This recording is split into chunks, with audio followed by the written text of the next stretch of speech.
Welcome to Difficult Conversation Africa broadcast. I present to you the host, Yinka Olaito.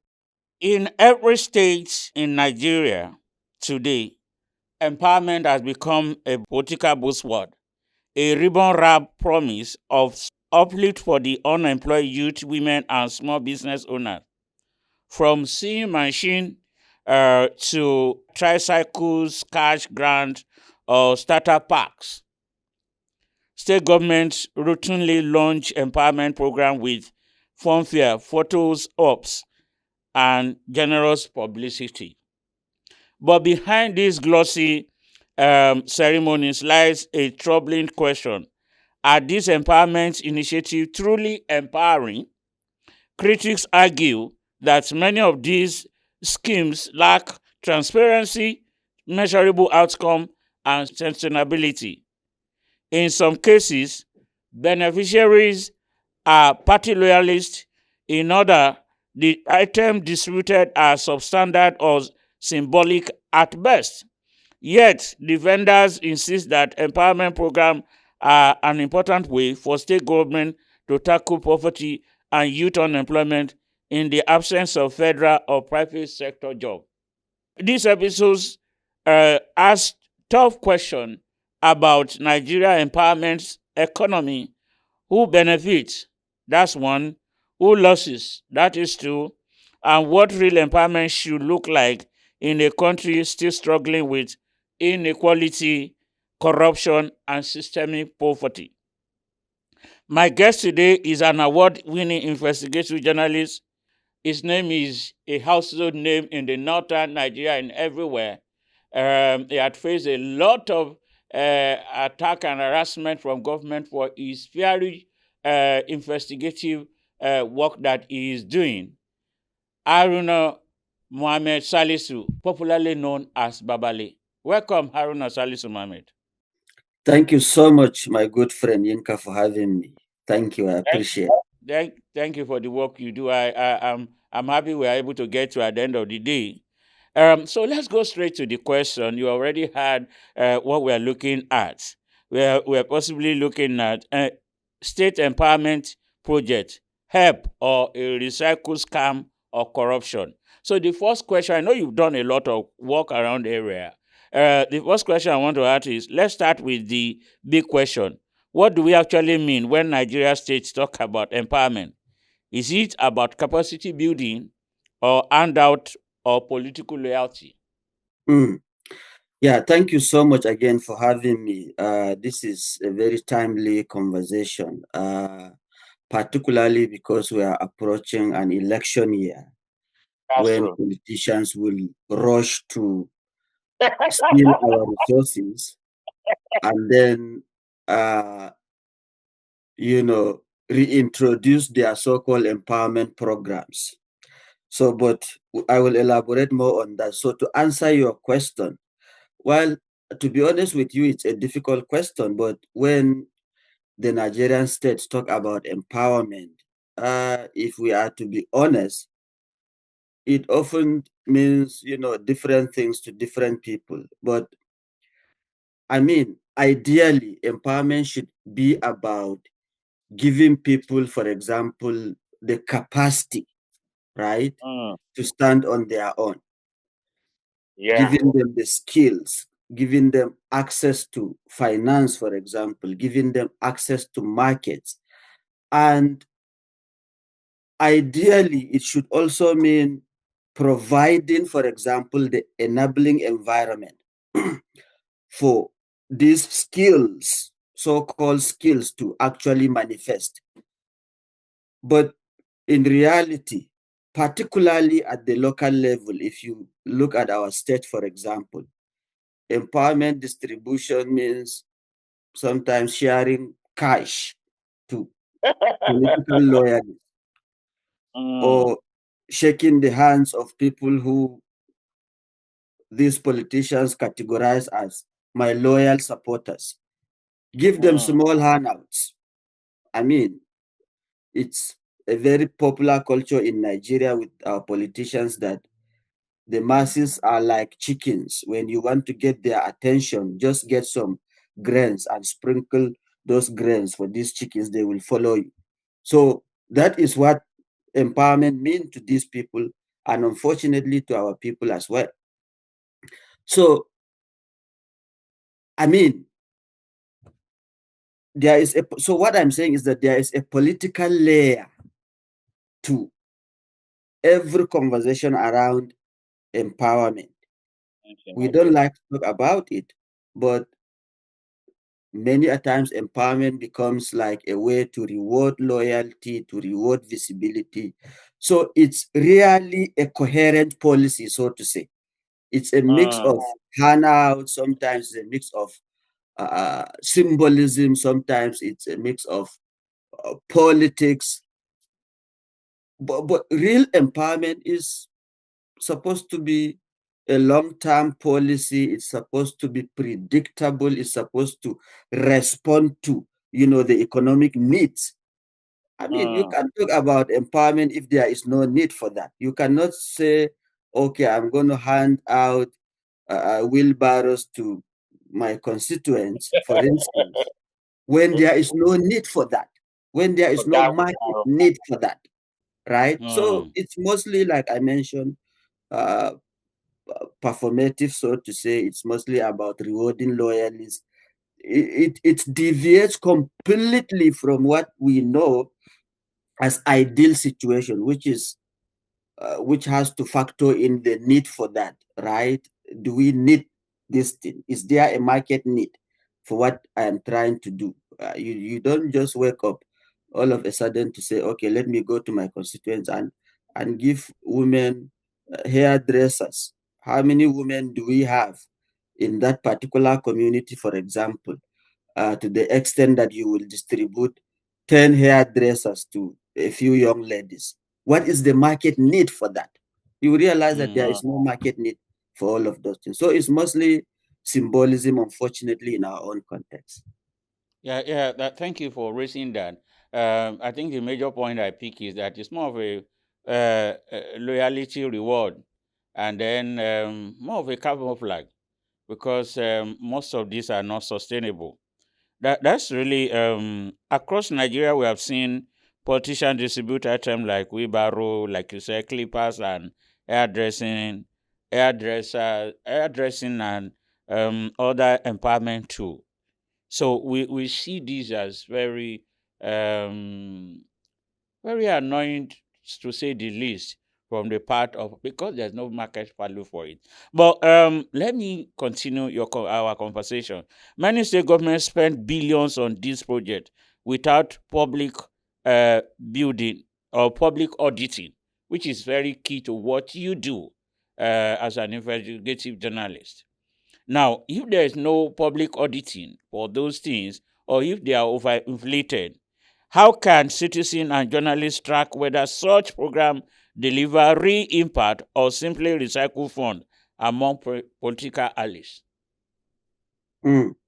Yeah, it's a very good question, Yinka. So before we even talk about how journalists could track some of these corruption that are, carefully structured around this empowerment program, I am not denying the fact that these tools are important. Nobody is saying that when you empower constituents or youth with some of these tools, they don't matter.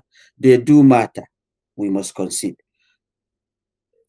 But the question is, so a wheelbarrow without a market system, for example, is just keeping someone in poverty forever. The items sometimes we choose, like I mentioned, are just mostly symbolic. They are just performative in nature, not because they are backed by some form of serious economic planning, economic policy, and all of that. And sometimes these guys just post, do a photo album to show to whoever they want to convince that they are doing something serious. We've had instances, for example, at Wikitimes where we investigated some of these guys and found out that some of the items they claim to have distributed, they actually went and took them back. It was Wow. just an arrangement. They arranged with some of these constituents and said, okay, we are going to distribute tricycles to you. In fact, let me just be precise. We did this in Kebbi State. A lawmaker in Kebbi State went and bought more than 130 tricycles, gathered his Mm. constituents, assembled them, and then picked samples from the items he bought, distributed a few of those samples, took pictures, and went back to the constituents and retrieved those items and sold them out. Wow. So it was mostly symbolic. It was performative in nature, just to, because that's the And easiest more way that the to more steal that the money. allocated. Mm. It's the easiest way to steal money. I mean, because our system, we don't have a system in place to track all of these things. But to answer your question, how can citizens and journalists track some of these things? Well, uh, again, we've had initiatives in Nigeria that are done by people like you, by a lot of non-governmental organizations that train journalists, train citizens to follow the money. So we need Mm. to follow the money. Very, very important. So empowerment projects ordinarily should be budgeted for. Do we have the budget? So as journalists and citizens, we should ask questions. These items these guys are distributing in the first place, are they even in the budget? What Mm. is the mechanism? What mechanism did they even use to factor these items in the budget? What is the market need Budget. for that? Journalists and Mm. citizens should be able to ask these questions, right? Do we actually need them, like I mentioned? So citizens should ask, where is it in the budget and how is it broken down, for example? Journalists should demand procurement records. If you say, I'm going to distribute, say, 130 tricycles, what are the procurement records? Who are the companies that were awarded that contract, for example, to go and procure those items? Is it transparently done in such a way that when these items are not distributed, for example, we know who to hold to account? Because Exactly. ordinarily the company should also answer questions if those Mm. items didn't get to the beneficial owners, to the rightful owners. How is it actually done? Who was involved in the procurement process? Was it transparent? How many items were distributed vis-a-vis the budget or the monies that were released for those items? These are some of the questions we should ask as journalists because we need to follow the money. A lot of the times, for example, these guys will go and uh, inflate these contracts. Let's say somebody is buying 100 tricycles and each tricycles costs, for example, 3 million. In the budget, you will see that they are making an argument that each tricycle will be bought at the cost of 10 million naira. We have seen that repeatedly with some of our lawmakers. Wow. And the market value of each tricycle should not, for instance, exceed 3 million naira. So Exactly. people should be able to ask questions.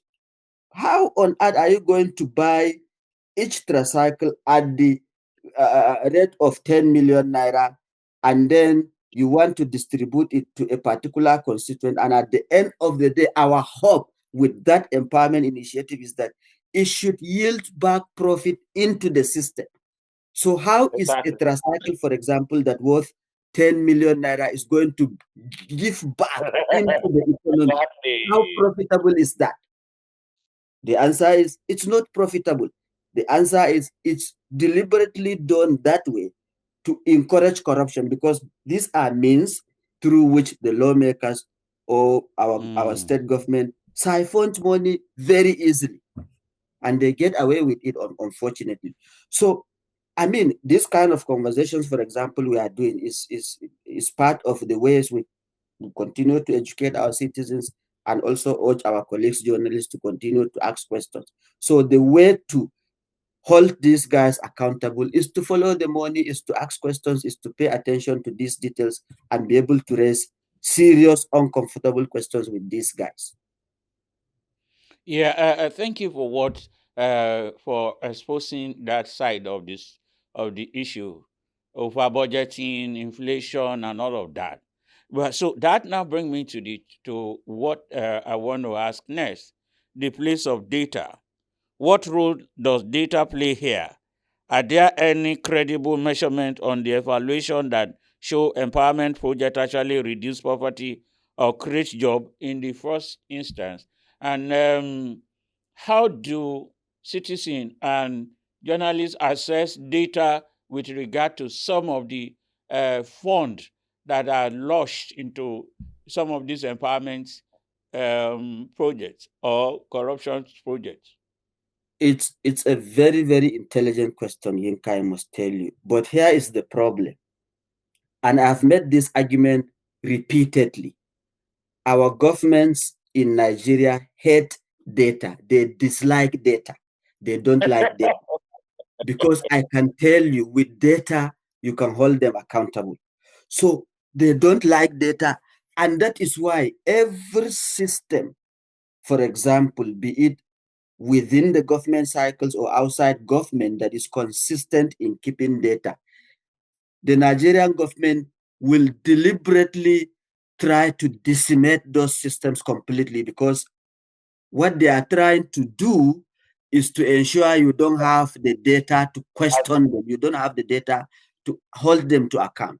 So data is the missing backbone of empowerment in Nigeria generally. And most states cannot tell you, for example, how many beneficiaries are still active on, say, a 1 year empowerment initiative, how much income, for example, was generated, or how many jobs, for example, were created, because they don't want to keep those records. With those records, people will ask questions. With those records, journalists will question them. So there is usually no baseline data whatsoever, and no post-project evaluation, for example, because they know when there is that mechanism on ground, people will ask them. So that means for them, most of the times, success is just defined by the kind of announcement they make.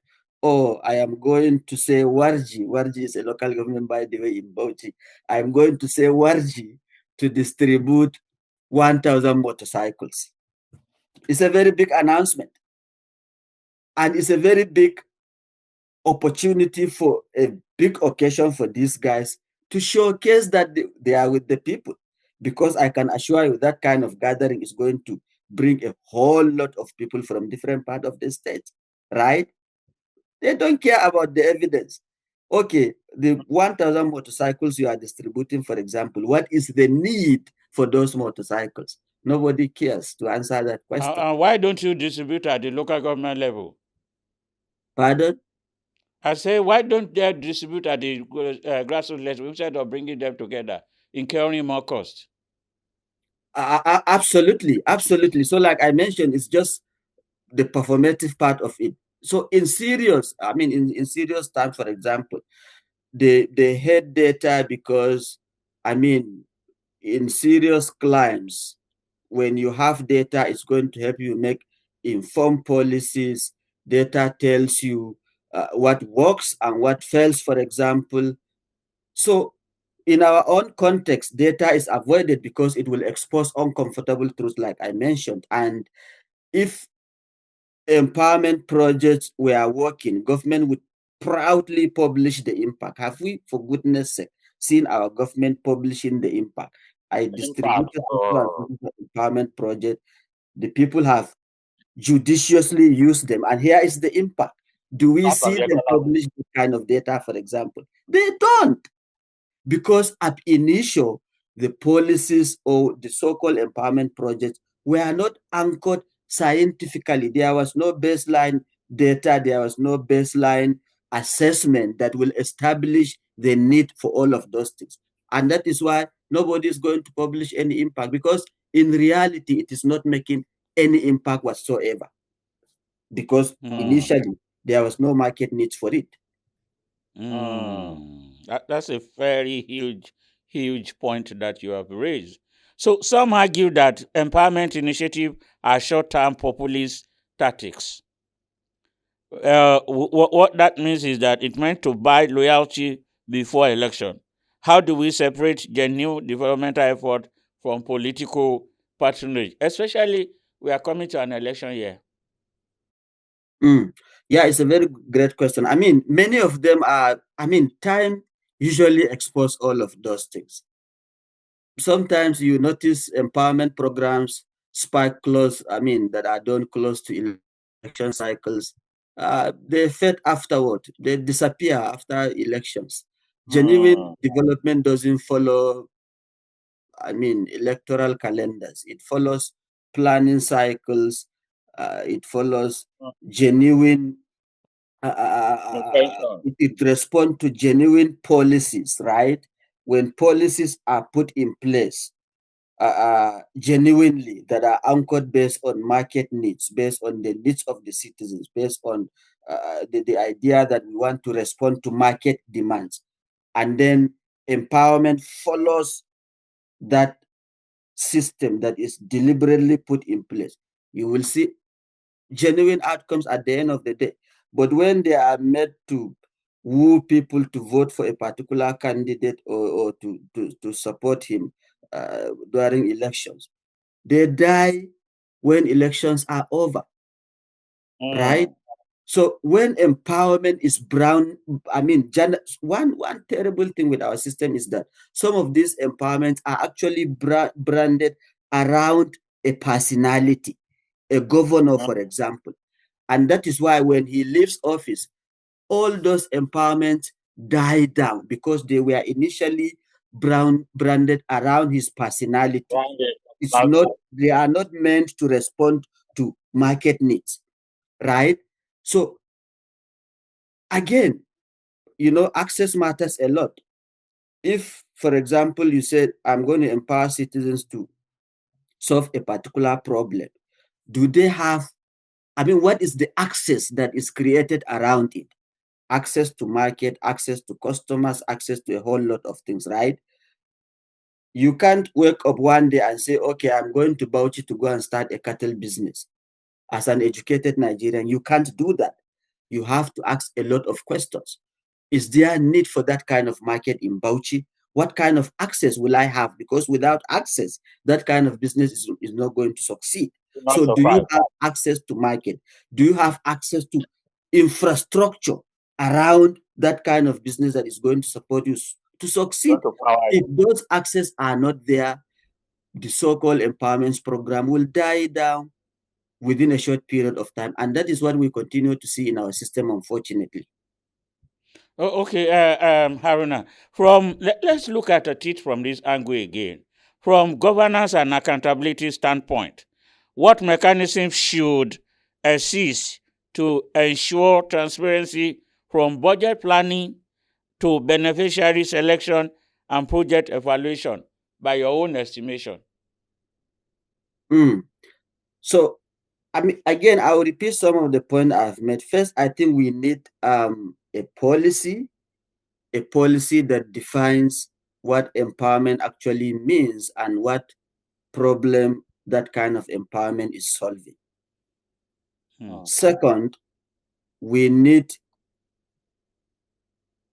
and unfortunately we hate that, we need a very transparent selection criteria, for example, published before even these beneficiaries are chosen. Is it actually transparent? Very, very important. The third layer, for example, we need another layer of transparency, which is that we have to have open, credible, transparent procurement records showing cost versus supplies, for example. What are the costs of these items and how many are supplied? If you are going to procure hundreds and money is released for 100 items to be procured, we should have a transparent mechanism that will track at the end of the day to say that, okay, 100 of these items were actually procured. Very, very important. The third layer, the fourth layer, for example, we need a system that will monitor and provide some form of evaluation. And this evaluation has to be at least capture some layers of measurable indicators. Like I mentioned, the indicators also have to pay attention to the initial market needs. There was a market need for this. People actually need them. These items are going to solve problems. And therefore, we are supplying those items to respond to this need that was scientifically captured through baseline assessment, through assessment of other structures around the system that is going to support it. And that is why we are distributing them. And therefore, the indicators also have to what? Show in a very transparent way that at the end of this initiative, we have succeeded in responding to the initial baseline needs that we have initially identified through our baseline assessment and all of that. So, and of course, another thing we also need, we need sometimes an oversight. Unfortunately, sometimes some of the guys that are supposed to do oversight work constitutionally are also complicit. At the state level, we have state assemblies, for example. These guys are supposed to monitor our MDS. They are supposed to ensure that government strictly adheres to budgetary provisions in delivering its services. We've done a recent story in Bauchi, for example, titled The Ghost Vouchers of Bauchi State, where we documented a whole lot of ministries, departments, and parastatals in Bauchi State that spent a lot of money that were not even in the budget, and they got away with it. The State Assembly was aware of all these anomalies, and they did nothing about it. When we published the story, they were rushing issuing statement to say that, oh, it wasn't true. But they did not deny the substance of the story. Right? So these are guys ordinarily that are supposed to do oversight functions, but do we see them do that? Unfortunately, no, they don't do that. Why? Because they are also complicit. They are also giving handouts. They are also properly taking care, like we love to say. And that is why they... Thank you. Because of the time, maybe we will have a second edition to this. Then the question is, can empowerment even be effective without addressing structural issues like education, power supply, and access to credit for small businesses?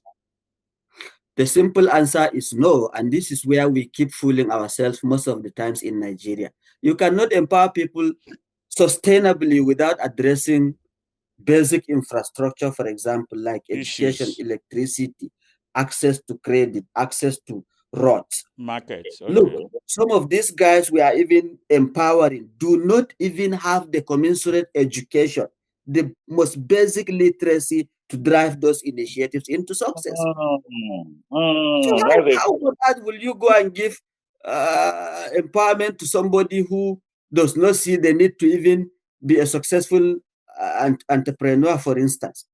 Because they don't have the most basic driver to make that happen, which is education, which is little literacy. They don't even have it. So these are not optional extras that we should just, think we can do without. They are the foundation. Giving someone a tool without empowerment, without power supply, for example, or market access, you are just setting them up to perpetual failure. And that is why we see these kind of initiatives fail, for example. So, at the end of the day, it shifts responsibility from the state to individuals, and the system, unfortunately, remains broken. That is what we see every day, unfortunately, with our systems. So it's not going to take us anywhere without some of these basic structural issues put in place. It's not just going to happen. And if we had, as a people, I can tell you, if we are deliberate in putting these structures on ground, you don't even need to give these people handout.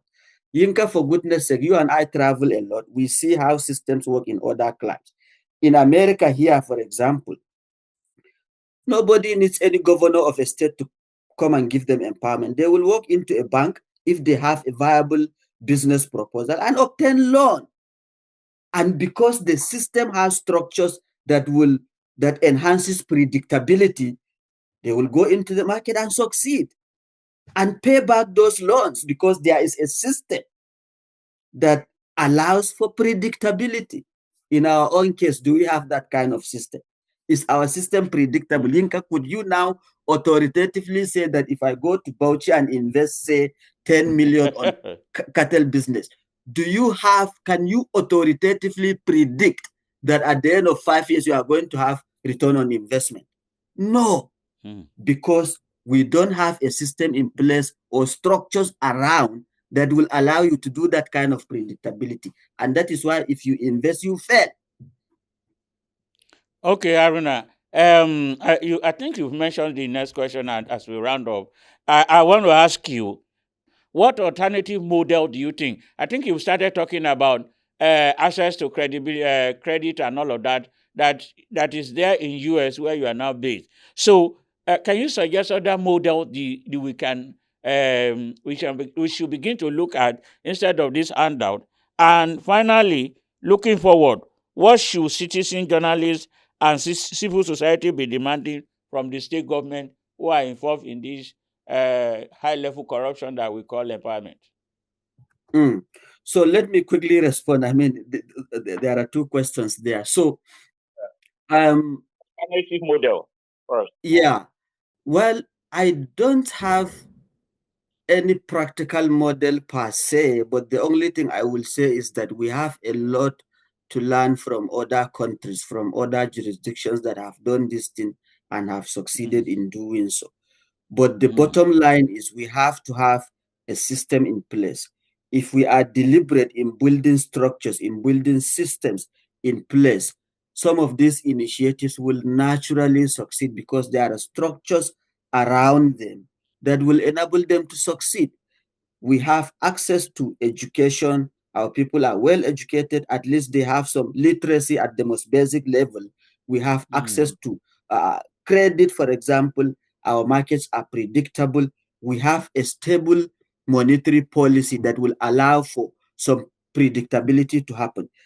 What I'm simply saying is that if there are systems and structures in place that will allow for predictability, some of these initiatives will succeed. It's not, we don't need to reinvent the wheel, for goodness sake. All we need to do is to have these kind of systems in place, and we are going to see result at the end of the day. So to your last question, what can citizens and journalists do? Well, we should continue to do what we are doing now, which is to ask questions, which is to ensure that these guys didn't go home to sleep, which is to ensure that we continue to discomfort them. That is our work as journalists. I often say this repeatedly, that if as journalists we don't have the capacity to discomfort these people and ask them uncomfortable questions, then we are not doing our job. We have to educate our citizens, because at the end of it all, everything revolves around education. When people are well educated, when they are well informed, they will naturally demand for accountability themselves. So our people are not educated, they are not well informed. And it is our responsibility as journalists, as citizen journalists, to ensure that our people are educated, they are informed. We need to pay attention to the budget, we need to pay attention to some of these allocations. We need to educate our people that hundreds of thousands of millions were allocated for your community for so and so project. At the end of the day, if those projects are not done, you guys should ask questions. The citizens are now aware that there are certain provisions done in the budget on their behalf. If at the end of the day those things are not implemented, they should be able to ask their representatives. We saw that a budget provisions were done on our behalf to provide, say, a healthcare facility in this community. How comes this is December or this is January 2026 and those provisions were done in 2025? We have not seen this project materialize. Why? How? Can you explain to us? The citizens can only ask those questions when they are educated, when they are empowered with information, and that is our job as journalists. Thank you, Aruna, for this insightful session that we have had. I'm sure because of our time, we always want to stick with 35 minutes. I think I'll come back to you at any time you have time. I know that we've been trying to have this conversation for almost 4 months or 5 months. I must commend your ability and your strong determination to continue to ask questions, demand for accountability in the northern part of Nigeria, where you have remained a very focal investigative journalist. And I must also commend your doggedness despite all the attack and all the assault on you and your media house. You have remained unrelenting in challenging some of these corruption and some of the things that are not really helpful in the society. So our viewers have been speaking to Haruna Salisu Mohammed, popularly known as Babali, the co-founder of Wikitimes, and who is presently based in the US because of certain things and having his study and doing some other work there.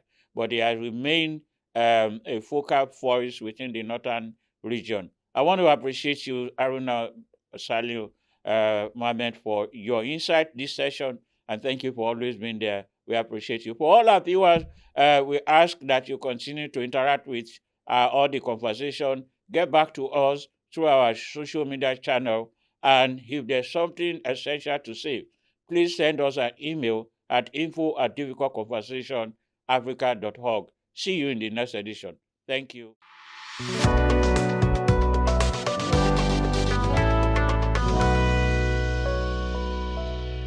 Thank you for listening to this episode. For inquiry, please send an email to info@difficultconversationafrica.org. Telephone 0809 591. Please follow us on YouTube, Facebook, Instagram, and Twitter at Difficult Conversation Africa. See you soon.